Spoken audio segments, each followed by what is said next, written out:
Salut à tous! Pour ce nouveau voyage, je vous emmène dans la capitale de l'Asie triomphante et mégalo. Hong Kong!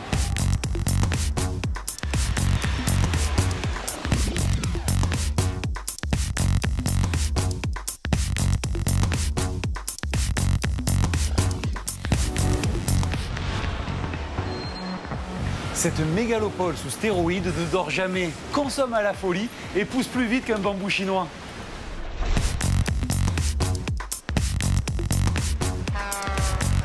Il se dégage de cette ville une très forte odeur d'argent. J'ai l'impression que le rêve de tous les Hongkongais, c'est de réussir, s'enrichir et surtout le montrer. Moi, je me sers du sport comme un moyen pour aller découvrir les gens. Je vais donc voir quel rôle le sport peut bien jouer dans la folie et la démesure de Hong Kong.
Pour moi, Hong Kong restera toujours associé au film d'action de Bruce Lee. Apparemment, je suis pas tout seul. Elle va être sympa, celle-là. Attention, madame, hop.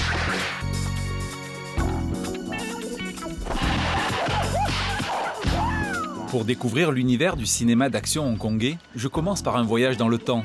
Direction Mong Kok, le plus vieux quartier chinois de la ville, dans une salle de kung-fu mythique où le grand Bruce Lee lui-même s'est jadis entraîné.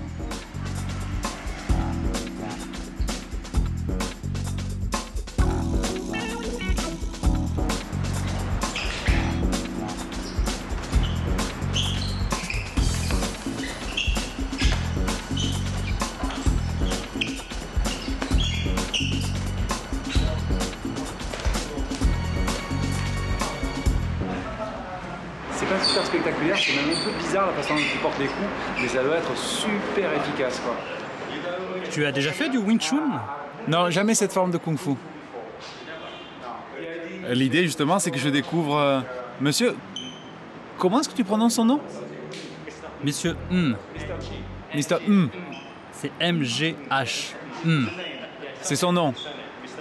Mr. M.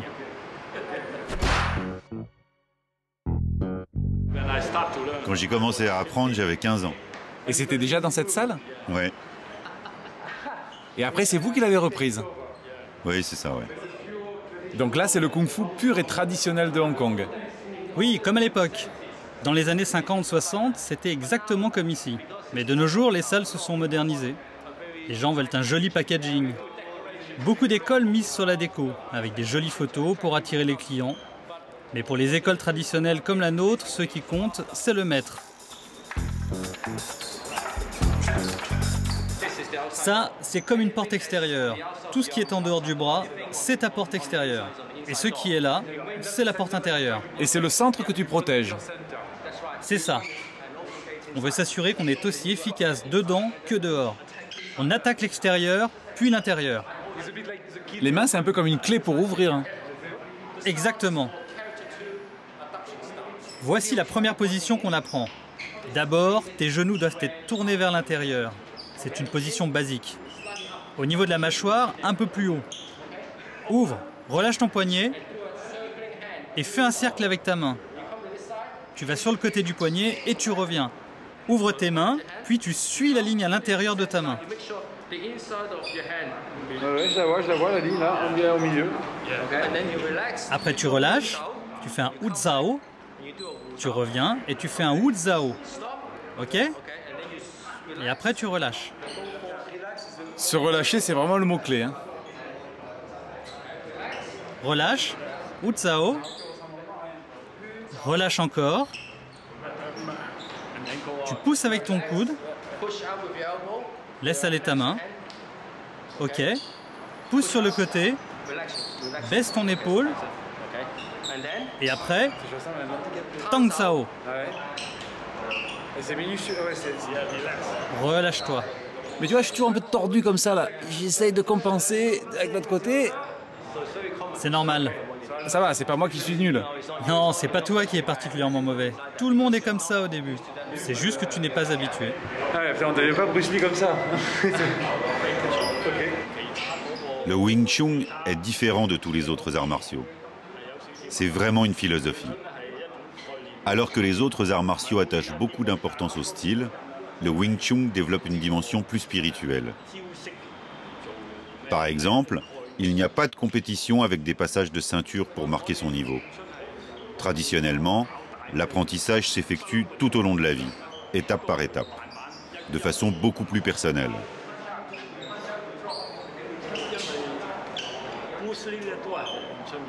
Bruce Lee a été initié au Wing Chun. Et dans nos jeunes années, nous nous sommes même souvent rencontrés. Incroyable.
Excusez-moi, Hong Kong me fait faire des rêves étranges. Hong Kong make me have a weird dream.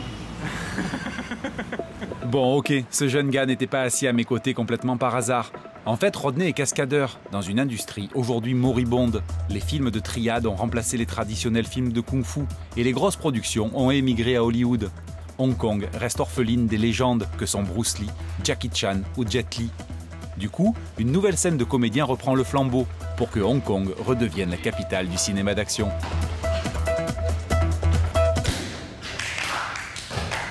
La salle de Rodney, c'est un peu le cours Florent de la cascade du cinéma d'action. Alors, tous ne finiront peut-être pas à l'écran, mais il y en a qui ont déjà un assez bon niveau. Lui, par exemple, lui, c'est une flèche. C'est bon, tu veux que je te tienne? Can I help? Yeah. Allez, les gars, lower. Pas mal. Et dans quelle mesure les mouvements que vous travaillez depuis le début de la séance peuvent être utilisés au cinéma? Une fois que tu as bien intégré la mécanique de cette rotation, eh bien, ça peut être transformé en cascade. En cascade de chute, par exemple. Je pourrais me tenir devant toi et puis arriver en position allongée, tu vois. Disons que ça c'est une hache, par exemple. Ok. Voilà, d'accord. C'est vraiment marrant. Voilà. Je vais limiter mes ambitions de casting à Hong Kong et juste essayer de ne pas me faire une déchirure. En fait, pour les cascades, beaucoup plus qu'une base de kung-fu, il vaut mieux avoir été gymnaste dans l'absolu.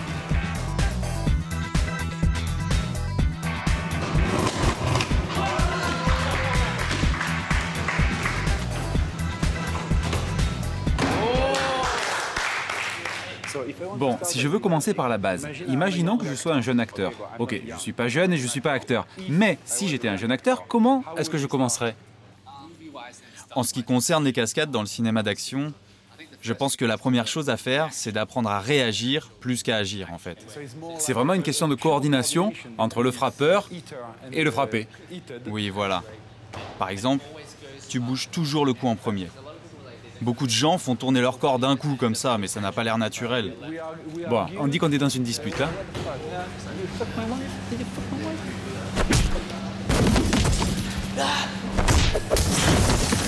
Ouais, ça.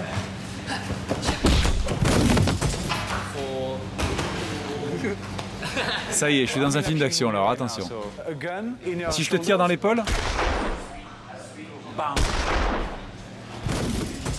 tu me fais la version explosive?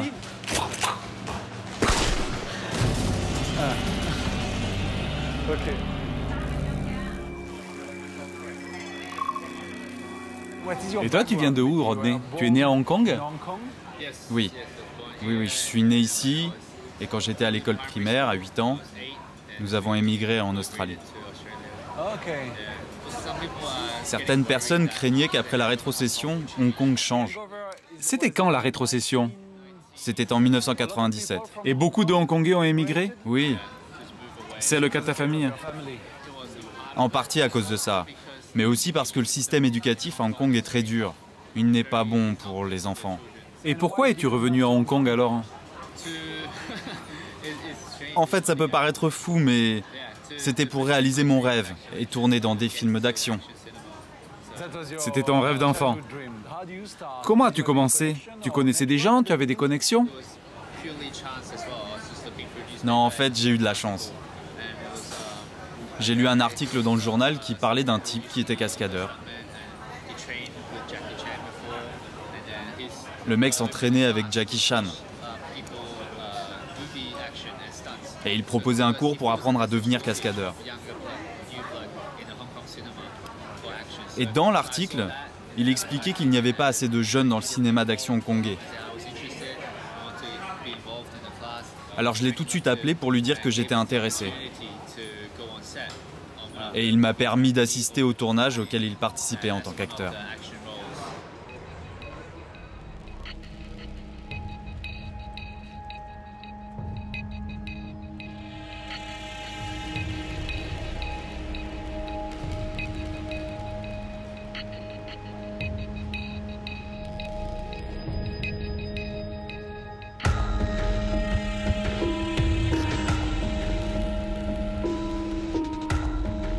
Action.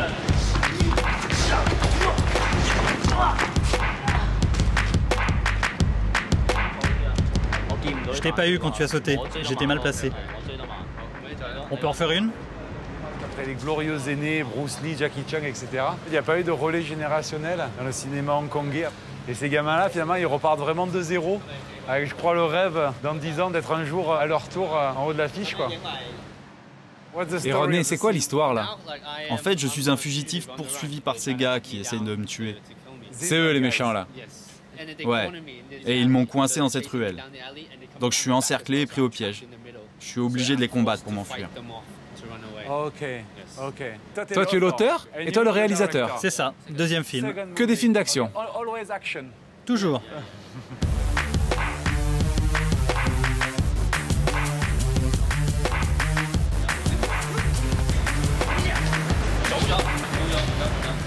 Dis-moi Rodney, ce genre de films, ils sont exploités comment après?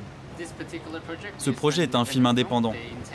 L'ambition, quand il sera fini, est de le faire tourner dans les festivals et les compétitions.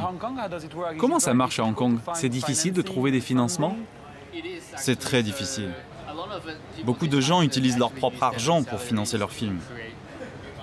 Donc c'est beaucoup de débrouille. On essaie de trouver des gens qui ont envie de nous aider. Toi, personnellement, qu'est-ce que tu ressens quand tu joues? Quand je joue, en fait c'est pour ça que je vis. Vraiment, c'est ma passion, la raison pour laquelle je suis à Hong Kong. Même si je me prends des coups et que je me fais mal, j'adore juste tourner. C'est ce qui fait que ma vie est heureuse et qu'elle vaut le coup d'être vécue.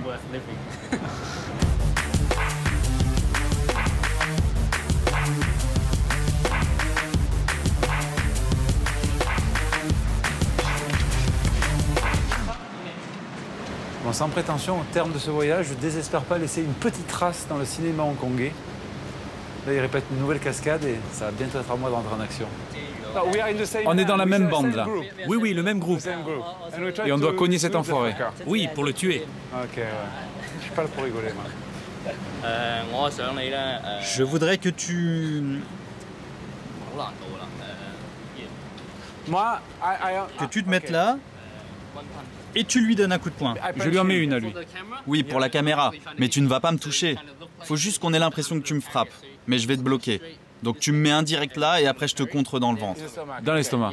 Et après il faut que tu réagisses. Je bloque et comme ça. Bon, il faut qu'on te mette un gilet de protection. Je n'ose pas imaginer ce que ça doit être le tournage d'un James Bond.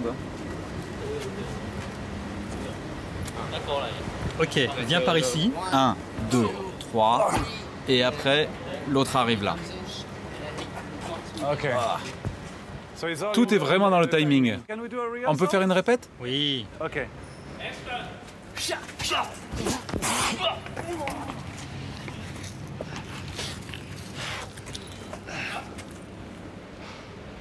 Je suis pourri là ou je suis fétide en action? Non, Ça allait là? Exagère plus ta réaction. Ah ok, d'accord. Oui, réagis encore plus. Quoi. Ouais, d'accord. Voilà, comme ça.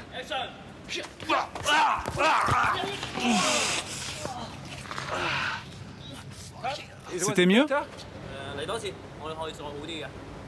Il veut qu'on la refasse.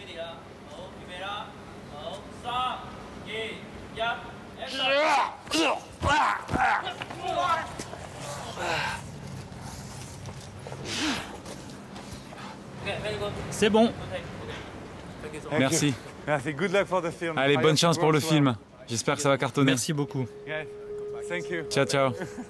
Allez, on s'embrasse. Merci. C'était ma première et peut-être dernière expérience d'acteur. T'as été super. Merci les gars. Ok. Allez, vous pouvez tourner la prochaine. Je vais à ma loge.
Bon, soyons honnêtes, Hong Kong est beaucoup plus branché consommation que culture. Le week-end, ce ne sont pas les musées qui attirent les foules, mais plutôt les parcs d'attractions.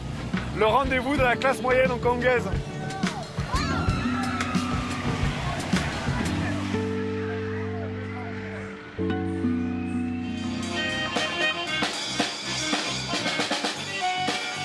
Hong Kong attire des migrants de toute l'Asie, et notamment 300 000 Philippins, souvent assignés aux basses œuvres ménagères. Enfants de la balle sans frontières, ces jeunes acrobates gagnent eux leur croûte avec un petit spectacle de monocycle.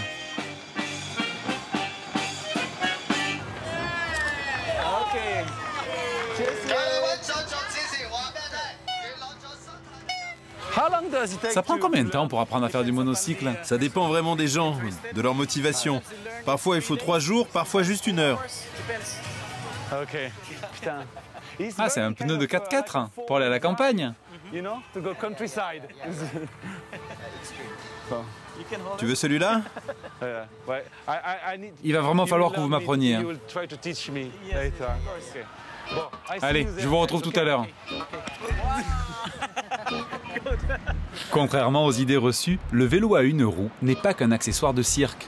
Et c'est un vrai sport que je m'apprête à découvrir aux côtés de Kim.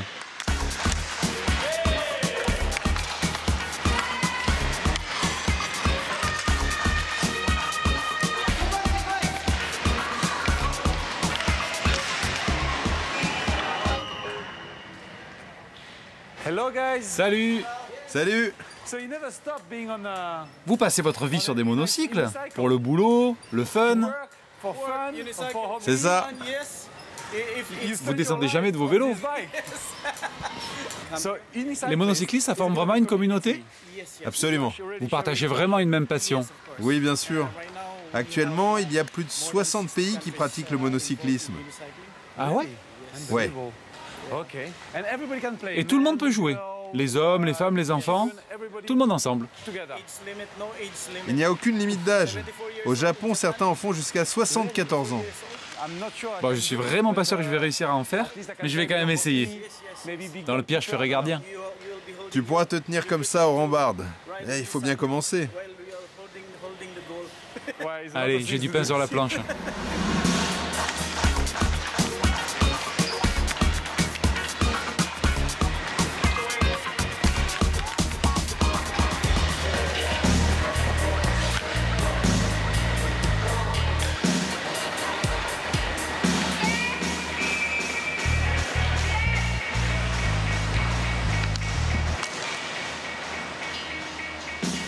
La première chose à faire, c'est de te concentrer sur ton esprit.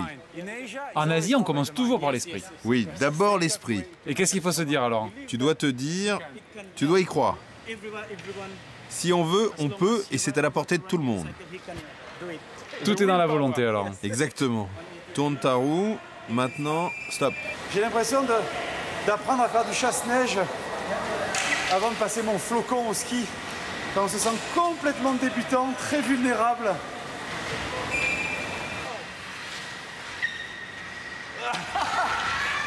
Incroyable, avec une seule main. Ça allait là? T'es formidable. Arrête, tu me chambres. T'as vu que je galérais.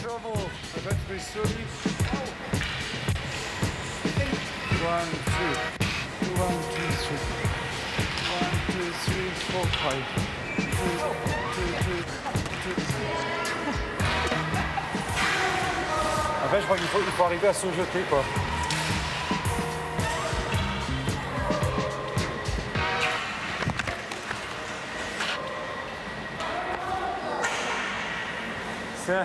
C'est vrai que c'est un peu dans la tête, hein, parce que c'est tellement pas naturel, en fait, qu'on a vraiment du mal à se lancer.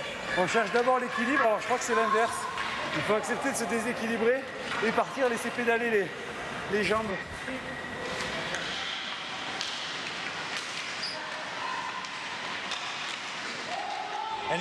En match, vous êtes 5 contre 5, 6 contre 6? C'est ça, 5 plus le goal? avec le goal, oui. Et comment as-tu découvert ce sport? Quand j'avais 12 ou 13 ans, j'étais dans une équipe d'acrobates dans mon école. Mais un jour, quelqu'un m'a donné un monocycle. Je ne suis pas allé en cours, juste pour apprendre, et dès l'après-midi, je commençais à me débrouiller. Tu étais naturellement très doué. C'est ça. On a persévéré pendant tout l'été. On faisait des shows pour gagner un peu d'argent, et puis avec mon frère, on s'est rendu compte que ça pourrait être une bonne idée de business. Du coup, on a arrêté l'école. Et vous en avez fait votre job.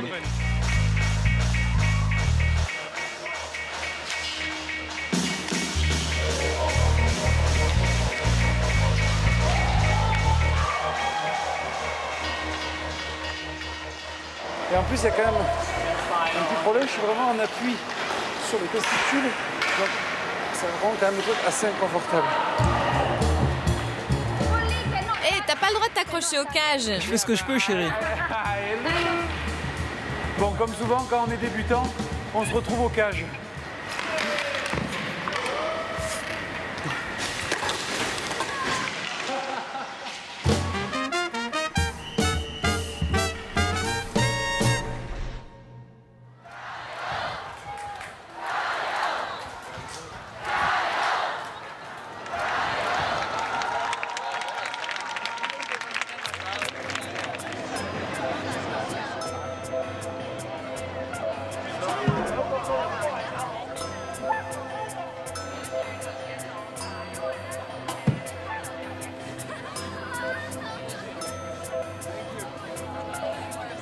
Hasard du voyage, J'arrive au moment où Hong Kong est peut-être en train de vivre son mai 68.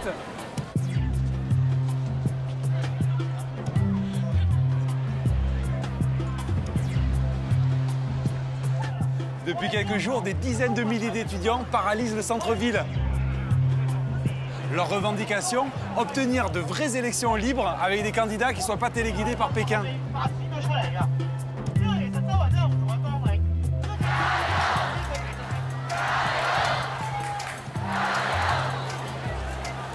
C'est combien? C'est gratuit. Gratuit? Oui, Pourquoi? En signe de soutien aux manifestants? c'est ça. Ah, c'est super. Merci à vous. De rien. Les Hongkongais n'ont pas du tout l'habitude de descendre dans la rue. Et cette grande contestation pacifique et populaire est vraiment une première.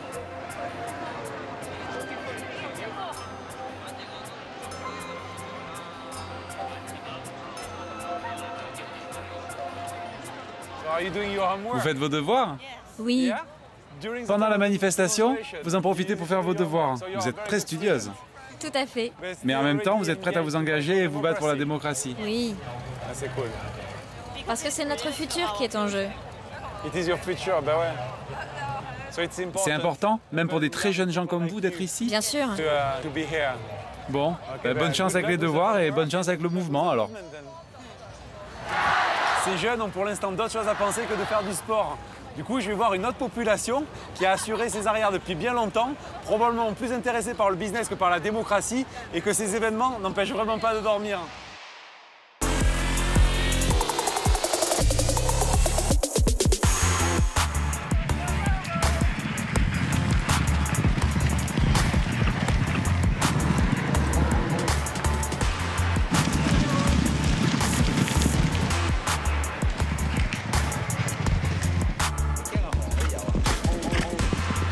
Si le tiercé était aux Jeux Olympiques, Hong Kong aurait depuis longtemps la plus belle collection de médailles du monde.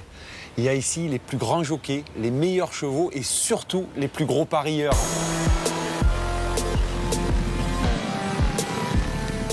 Le milieu des courses est contrôlé d'une main de fer par une sorte de KGB de l'hippisme qui s'appelle le Jockey Club. C'est eux qui gèrent les hippodromes, les entraîneurs, les chevaux et bien sûr qui collectent les paris. Alors tout ça, ça fait un milieu un peu paranoïaque, extrêmement fermé, qui n'ouvre pas facilement ses portes. Mais je vais quand même essayer d'aller parler à un jockey.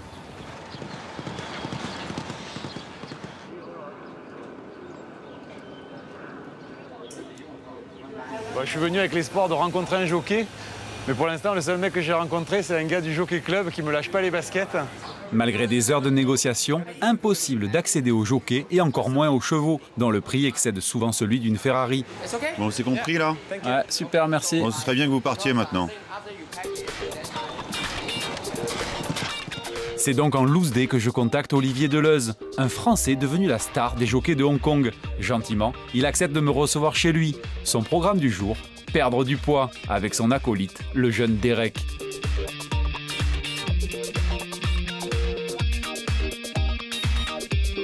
Olivier, toi, ça fait combien de temps que tu es à Hong Kong? Ça fait exactement 13 ans que je suis parti de la France. C'est ma 13e saison à Hong Kong. Ouais. Et comment vous vous êtes rencontrés tous les deux?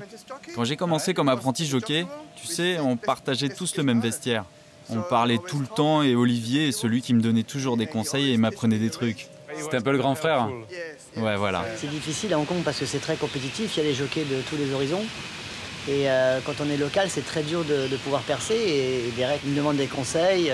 C'est là que je m'aperçois que j'ai un petit peu vieilli. Et comment vous faites pour perdre du poids? Quand je vous vois, il n'y a pas grand-chose à perdre là. Si je m'entraîne avec vous, vous croyez que je peux perdre 1 kilo d'ici ce soir? Peut-être même plus.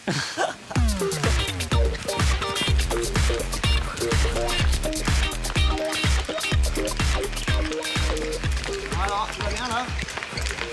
Ça, il fait combien? 38 degrés? Il y a un bon petit kawaii près du corps, un petit bonnet de ski et un petit effort en cardio. Au bout de 5 minutes, déjà très dur. Je travaille sur 50 minutes de corde à sauter, je fais 10 rounds de 5 minutes.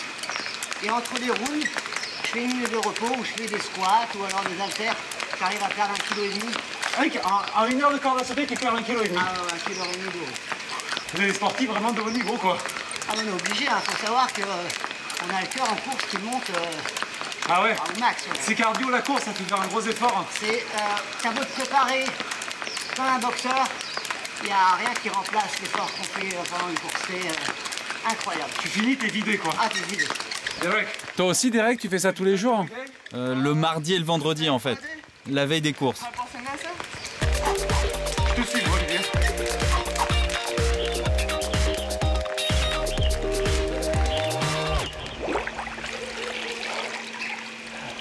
File-moi du frais là, de la fraîcheur.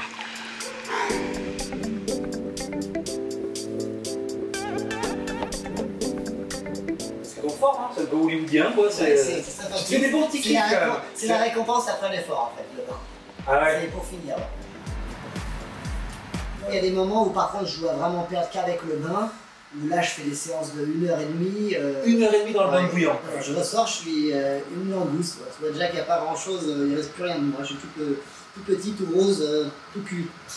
Il y a aussi quelque chose d'un peu ascétique, tu vois, ça me rappelle un peu le zen de ce que tu fais. Bah oui, non mais après ça dépend. Après moi je vais essayer de monter assez tard, parce que d'ailleurs c'est la seule chose qui me plaît, puis c'est la seule chose que je sais faire plus ou moins correctement. Donc j'ai envie de continuer tard, et donc si j'ai envie de continuer tard, il faut que je mette tout de mon côté pour pouvoir être aussi compétent à mon âge, et t'as pas envie de laisser ta place, parce que c'est, à mon avis, les meilleures années, c'est maintenant. Allez, maintenant à maman. Derek, comme maman. Derek, c'est pas arrêté sur la corde à sauter dessus une machine. Là. Ah, Ça y est, t'as fini? Ouais, j'ai fini, c'est bon.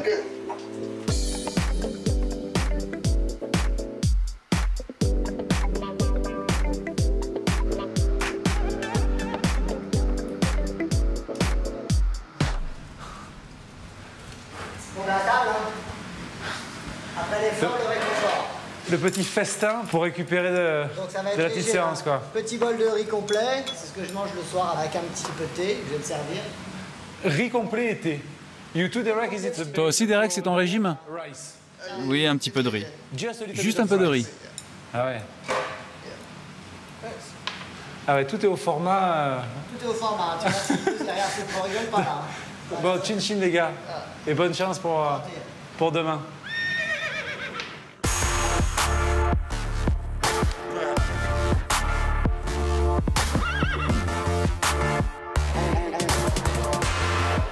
L'homme est un animal qui parie, et les Chinois parient beaucoup, mais vraiment beaucoup. Un chiffre, chaque journée de course à Hong Kong représente 15 jours de PMU en France. L'hippodrome est ici une institution qui fait à la fois office de stade, de théâtre et de casino. Toutes les classes sociales s'y croisent, et à la fin, c'est le Jockey Club qui empoche les millions.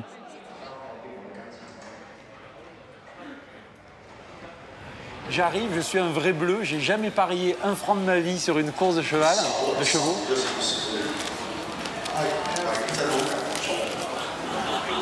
Oui, passe-le-moi. Oui, cher, a bit. Ils sont teigneux, les gonzes. C'est pas grave, je peux prendre celui-là? Vous me le prêtez 5 minutes? Can I? 2 minutes? Oh, thank you, sir. Thank you, you're very nice. Bon, les courses, c'est sérieux ici. Le monsieur, je lui ai emprunté son journal, j'ai cru qu'elle allait m'emplâtrer. Non, tout va bien, relax. Bon, la vérité, c'est que moi, je suis un vrai bleu. J'ai jamais parié un franc sur une course de chevaux. Je vais jouer quelques dollars sur Olivier par fidélité. Je suis pas venu pour faire fortune. Je vais juste essayer de comprendre comment ça se passe.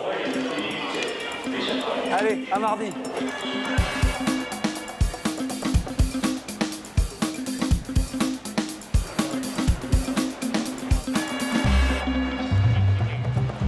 C'est bon? Tout est sous contrôle?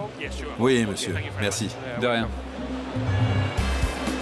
Là, il y a un petit côté nord-coréen avec le monsieur qui ne me lâche pas d'une semaine. Votre tenue, monsieur, elle n'est vraiment pas appropriée. Ah, je porte pas de costume. Oui, c'est embarrassant. Je voudrais pas vous filer. Ah ouais, je leur donne la honte là. D'accord, ok, understand. Et it's okay? Ici, c'est bon? Ici, je peux, d'accord. Okay. Ici, c'est the ultimate place to be pour la jet set hongkongaise. Les chevaux qui vont participer à la prochaine course sont en train d'être présentés. Et là, il y a les propriétaires, les entraîneurs. Et bien sûr, les jockeys viennent saluer le propriétaire du cheval qu'ils vont monter juste avant la course. Donc là, il y a le pote Olivier. Mais il y a une telle parano sur les délits d'initiés qu'il est formellement interdit d'aller leur parler avant la course au cas où ils nous donneraient un filon.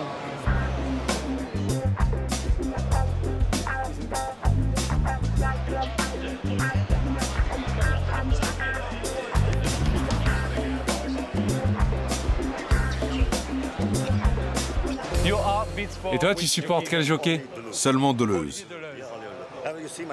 Regarde mon ticket de la dernière journée de course. Quelle que soit la cote, j'avais tout misé sur lui. Je ne ressens pas la même chose pour les autres. Je ne sais pas pourquoi. Tu as besoin de te sentir proche des gens sur qui tu paries. D'ailleurs, je lui ai déjà dit. Tu le connais personnellement? Oui, Ah, sympa. Et il a quel numéro? numéro 4. C'est quoi sa cote? Il est à 15 contre 1 pour la gagne et 39 pour le couplet. C'est pas mal. C'est une bonne cote. Ça veut dire qu'il est dans les favoris. Exactement. Sur cette course en tout cas. Quand les chevaux sortent, si tu observes bien, tu peux lire leur langage corporel. Avec le langage corporel, tu peux deviner leur forme. S'ils ont l'air frais, tu as une chance. Mais parfois, c'est l'inverse. Tu vois qu'ils ne sont pas dans leur assiette. Bon, moi je vois que des canassons. Parier, c'est vraiment une science. Oui, une vraie science.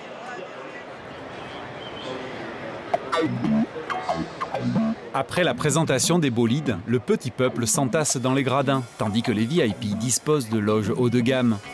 Je m'incruste dans l'une d'elles avec le propriétaire d'un cheval inscrit à la prochaine course. C'est le 14, hein? Oui, c'est ça, le numéro 14. C'est le vôtre? Oui, c'est le mien, oui. Et vous en avez combien de chevaux? Seulement un cheval. Mais par contre, c'est un crack. Oui, j'espère qu'il est bon. Et c'est votre travail ou juste un passe-temps? Non, Juste un hobby. Et vous faites quoi dans la vie alors? je suis dans les montres.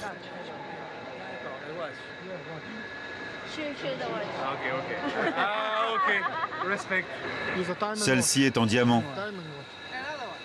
Celle-là aussi, c'est lui qui me l'a offerte. Très classe. Et vous? Non, moi je n'en ai pas, désolé. C'est un cadeau qu'il m'a fait. C'est vraiment un bon ami. Et vous exportez dans différents pays? Non, seulement à New York. Bon, en Europe, c'est pas la peine, de toute façon, on n'a plus d'argent. Si vous voulez, je peux vous en vendre. Si votre cheval me fait gagner, alors peut-être. Ah putain, ils sont partis, ça y est. Ok. En temps réel, on peut voir quel cheval mène la course?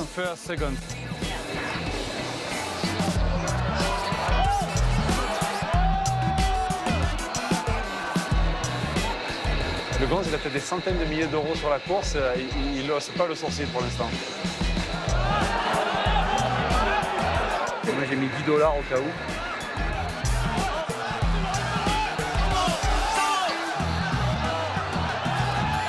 Et là, le 14, il est quand même loin derrière. Avant-dernier, c'est pour ça que le monsieur, il bronche pas.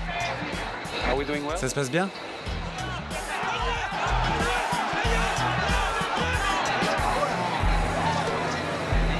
C'est bon ou pas? Ah non, pas bon. Merci. Merci, au revoir.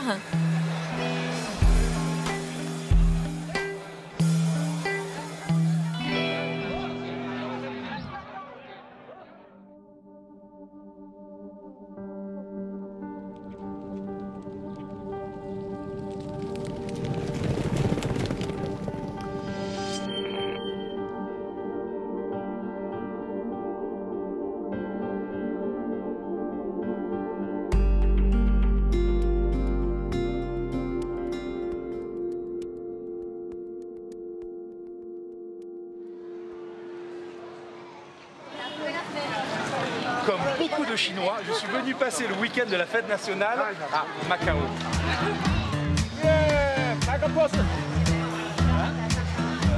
Alors, de l'époque coloniale, il ne reste que 2 ou 3 pauvres vestiges. En fait, Macao, c'est surtout la petite sœur délurée de Hong Kong. Je peux prendre une photo avec vous? D'ailleurs, inutile de chercher les bouges dans lesquelles s'encanaillait Corto Maltese. Tous ont été remplacés par des hôtels casinos de luxe. Thank you. Merci. Lovely. Superbe. Ah, elle va être sympa.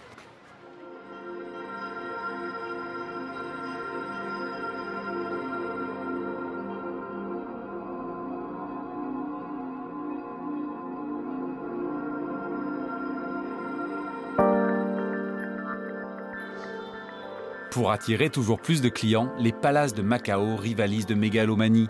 La dernière folie en date, House of Dancing Water, un show à 250 millions de dollars qui emploie 300 techniciens et 90 performeurs originaires de 32 pays.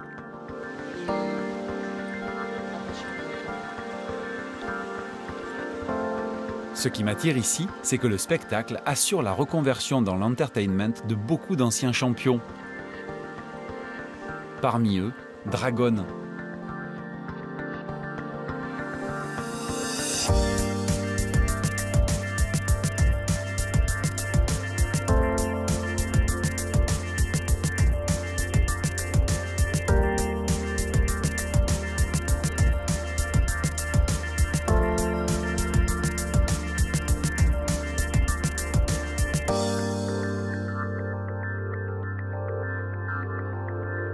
Le spectacle est une prouesse artistique et technique. La scène est construite sur une gigantesque piscine, équivalent à 3 bassins olympiques. 30 plongeurs assurent à temps plein la régie sous-marine. Wow, Et ça, c'est ton stade, ton terrain de jeu. Oui, c'est ça. Et ici, tu joues 1 ou 2 fois par jour. Généralement 2 fois par jour. Et tu voles. Oui. À quelle hauteur tu es pour ton numéro? Je dois être environ à 15 mètres pendant le spectacle. Mais avant, on descend de tout là-haut, à 25 mètres. Tu descends par là? Oui, de tout en haut. C'est très très haut. C'est comme plonger d'en haut d'une falaise. Un peu, oui.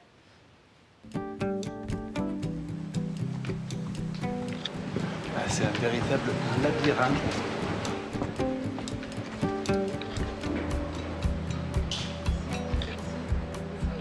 La Seine, c'est vraiment la toute petite pointe au sommet de l'iceberg.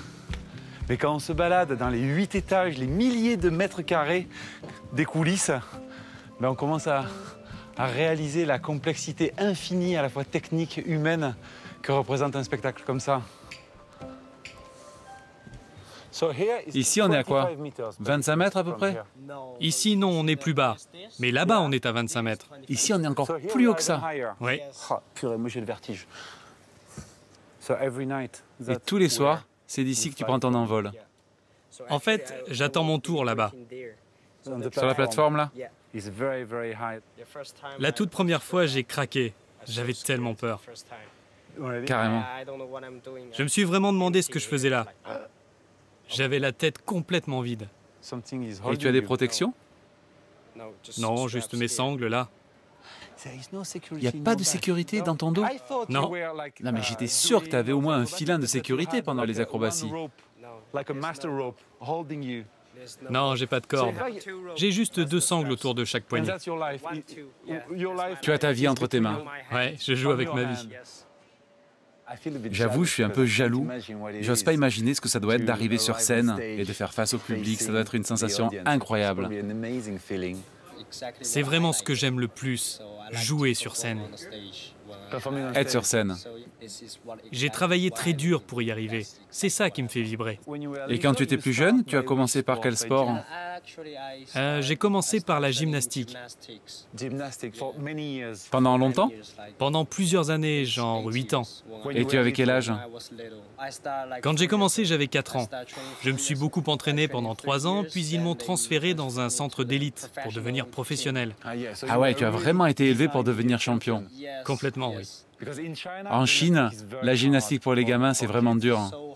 Oui, tellement dur. On pleurait tous les jours quand on était petit.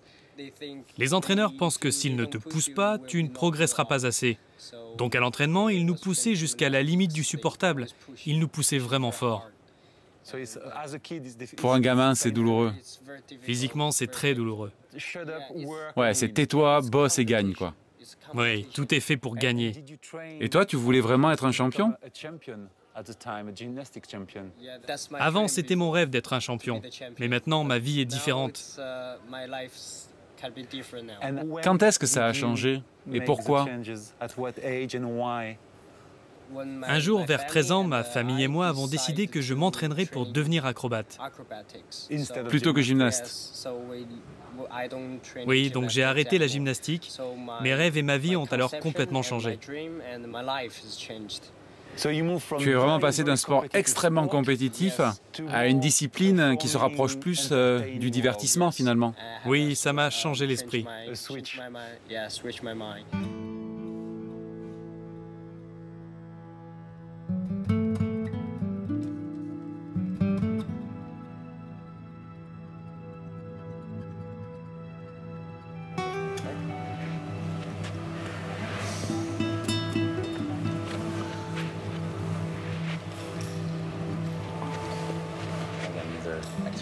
Ces exercices visent à construire la force à travers le mouvement.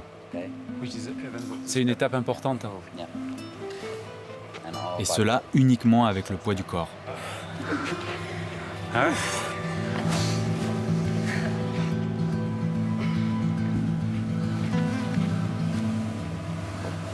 L'idée, c'est que ça paraisse toujours simple. Et dès qu'on se suspend à ça, on mesure à quel point c'est dur pour le corps, quoi. C'est hyper dur pour les abdos, c'est hyper dur d'être en contraction pour les épaules. Et quand ils sont sur scène, on a l'impression qu'ils volent, et limite qu'ils fournissent aucun effort. Voilà, c'est la magie du travail. Je te montre.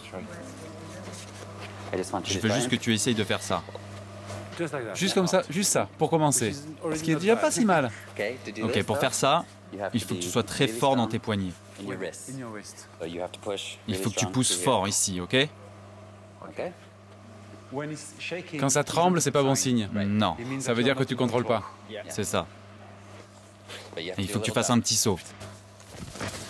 Voilà, c'est bien. Et maintenant, monte tes genoux. Voilà, c'est bien. Et tu descends. Allonge tes jambes.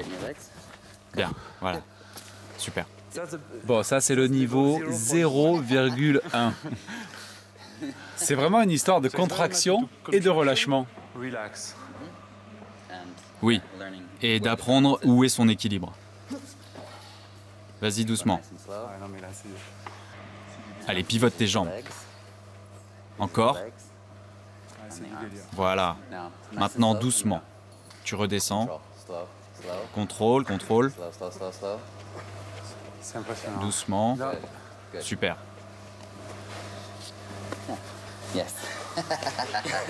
Il faut avoir essayé juste une fois de tenir en équilibre comme ça pour mesurer ce que ça représente de faire ce qu'il vient de réaliser à Dragon, quoi. Est-ce que c'est confortable? Ça va. Et je reste comme ça? T'es prêt?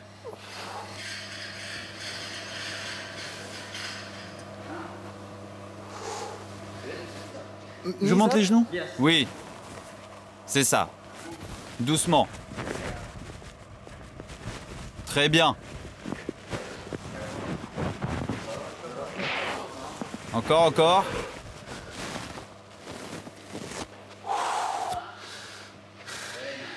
Ouais, c'est vraiment très bien. Je me sens comme un jambon de Bayonne, suspendu. Ça va? Comment tu te sens? Ça va, ça va. Coach, merci beaucoup. Hein. Pas de problème. Bonne chance. Merci. Take care, thank you.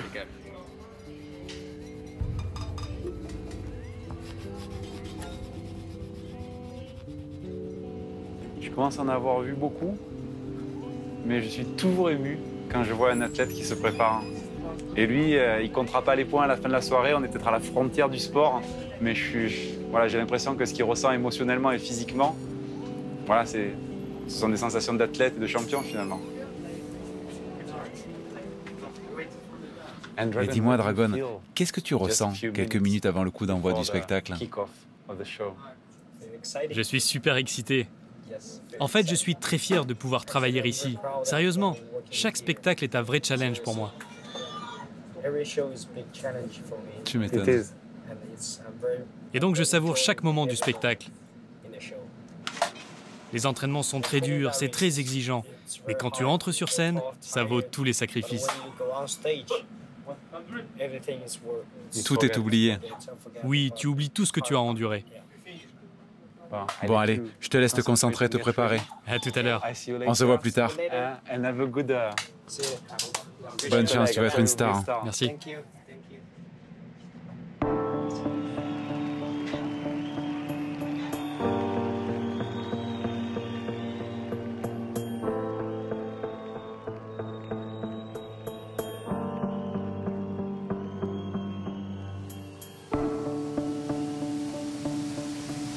les gars, j'ai manqué le casting pour devenir acrobate, mais je vais quand même vivre le spectacle vraiment backstage.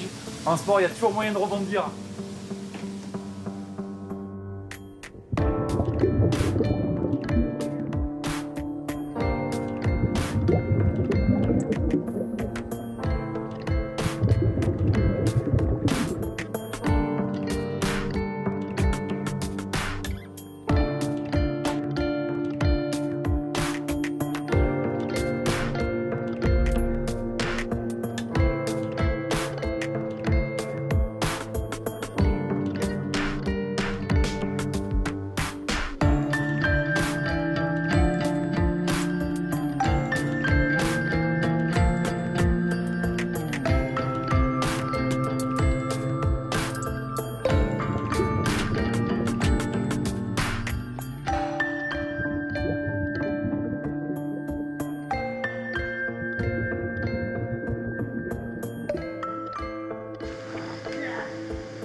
Les amis, c'est ici que je conclus mon voyage et je me fais un petit délire.